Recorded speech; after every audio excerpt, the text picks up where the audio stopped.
दिनै उत्तर पाटगावआव जोङो दालां मोननै लुनायनि दिनै अन्थाइ खाम्फा जोङो गायसनदों।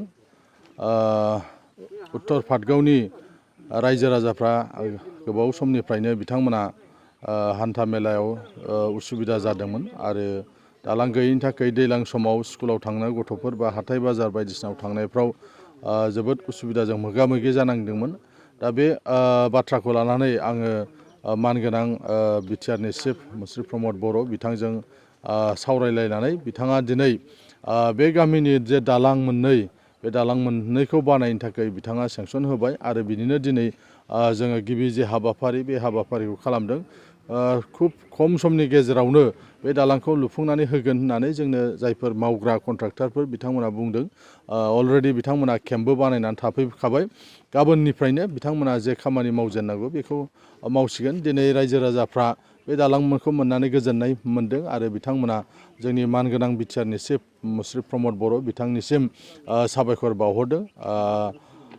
बिथांमोननि जे गामियाव खनसेनो जे दालां गंनै मोनबाय बिथांमोना जोबोद खुसि आरो बे ओनसोलनि जायफोर आगोलाव गुबुन पार्टिफ्राव दङमोन बिथांमोनाबो दिनै गामिनि जे जेंना गाहाय जे जेंना जेराव दालां गंनै मोनबाय एबारनिफ्राय जायफोर एसे एनै गुबुन पार्टियाव दंबावोमोन बिथांमोनाबो खोथा होदों जे बिथांमोनाबो थाबैनो इउपिपिएल पार्टियाव जगदान जागोन आरो मानगोनां प्रमद बर' बिथांखौ बिथांमोना मदद होगोन होननानै दिनै बिथांमोना फोरमायदों। सरलपारानिफ्राय बिसमुरिसिम फैनाय लामाया बे सरलपारा बिसमुरि जे लामा बे लामाया सयल टेस्टआव दङ। नर्थ इस्टआव बेबायदि गासै मोनद' लामा दङ। निउ टेक्न'लजि बाहायनानै बे लामाखौ मावनाय जागोन। दा बिनिखायनो बे जे सयल टेस्ट गुवाहाटीनि IIT-आव बे सयल टेस्टखौ खालामबाय थानाय जादों। खुब बावैनो बिथांमोना IIT-आ बेखौ PWD-आव हरगोन आरो PWD-आ मोननाय लोगो लोगो खामानि मावनो थाखाय जाय कन्ट्राक्टरा खामानिखौ मोनबाय वार्क अर्डार मोनबाय बिथाङा नेनानै दंगासिनो दङ। मानोना बियो गिबि माने नर्थ इस्टआव बे टेक्न'लजिखौ बाहायनाय जागोन। बिनिखायनो दिनै कन्ट्राक्टरा वार्क अर्डार मोनबाबो मावथ'नो हायाखै। मानोना IIT गुवाहाटीआव बियो माने सयल टेस्ट खालामनानै दङ।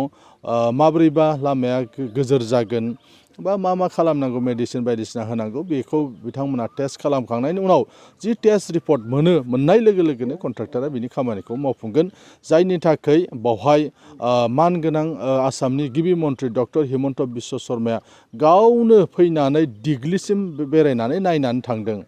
मालाबाबोथ' बेबायदि क'क्राझाराव बिदि लामा मावगोनखौथ' आसामनि चिफ मिनिस्टारा नायफैफेराखैमोन।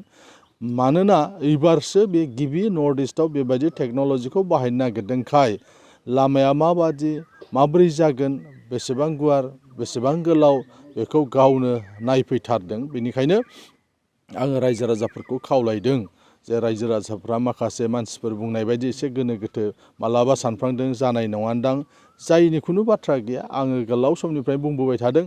आंनो बे लामाखौ लानानै आसामनि चिफ मिनिस्टाराव थांदों बिथांखौ खावलायदों आरो बिनि उनाव सेंसन मोनदों टेन्डार जाबाय बे खामानिया जाखागोन। नङामोनब्ला बावहाय आसामनि मानगोनां बुंथिगिरि बिश्वजित दैमारियाबो MLA टिमखौ लानानै बेखौ नायफैनाय नङामोन। बिनि उनाव आसामनि मानगोनां चिफ मिनिस्टारा गावनो दिग्लिसिम फैनानै नायनानै थांदों। ओरैनोथ' नङाना सासे MLA बुंदों होननानै माने जागोन जाया बेबायदि गैया। दिनै सासे आसामनि चिफ मिनिस्टार नायफैदों माने बेयो जानायनि लामायाव अलरेडि टेन्डारबो जाखाबाय वार्क अर्डारबो मोनबाय।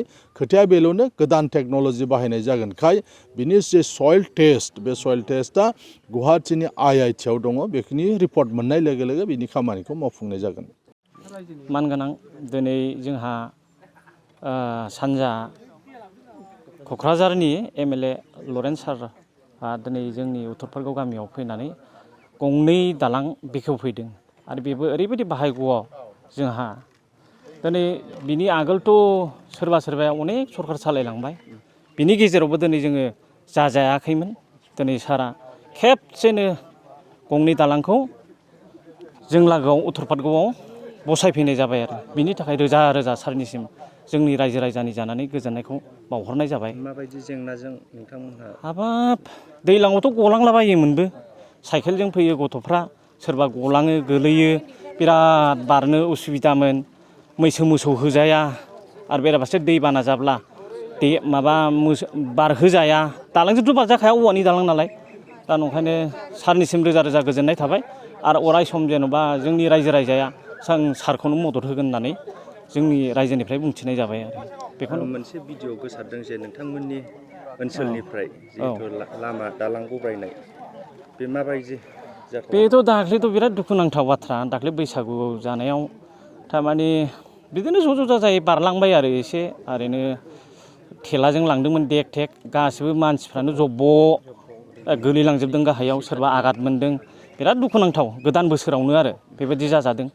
दा लगालगनो नै सारा अननानै एखेबारे जोंनि खामानिखौ आगोलनिफ्राय नाजायै मावनायनि गेजेरजों दिनै अपेनिंबो खालामफैबाय बैसागुनि उनाव आरो जेनेबा दा सारनिसिम रोजा रोजा गोजोननाय थाबाय आरो।